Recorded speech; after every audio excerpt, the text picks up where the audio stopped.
نحمده ونصلي على رسوله الكريم أما بعد فقد قال الله تبارك وتعالى في كلامه المجيد وفي الفرقان الحميد فأعوذ بالله من الشيطان الرجيم بسم الله الرحمن الرحيم إن خياركم أحسنكم أخلاقا صدقت يا رب العالمين সমস্ত প্রশংসা সমস্ত তারিফ সেই মহান স্রষ্টার প্রতি যিনি এই জাহানের প্রতিপালক যিনি আসমানকে বিনা খুঁটিতে দান করিয়ে রেখেছেন সেই মহান স্রষ্টার প্রতি বলি আলহামদুলিল্লাহ। তারপরে পরে জানাই সেই মহামানবের প্রতি যিনি নবীদের নবী নবীদের ইমাম যিনি মা আমিনার লাল মনোর দুলাল যিনি এই জাহানে সবুজ জাহানে না আসলে এই পৃথিবীতে না আসলে আল্লাহ সুবহানাহু ওয়া তাআলা এই পৃথিবীর নিজামকে সৃষ্টি করতেন না।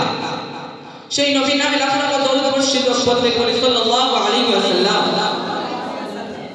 আমার পাশে থাকা আমার মাথার মুকুট আমার ওস্তাদ মণ্ডলী এবং বিচক্ষণ বিচারক মণ্ডলী, আমার সামনে বসে থাকা আমার সাথী ভাইদেরকে আমার হৃদয়ের হৃদয়স্থল থেকে ভালোবাসা জানাই।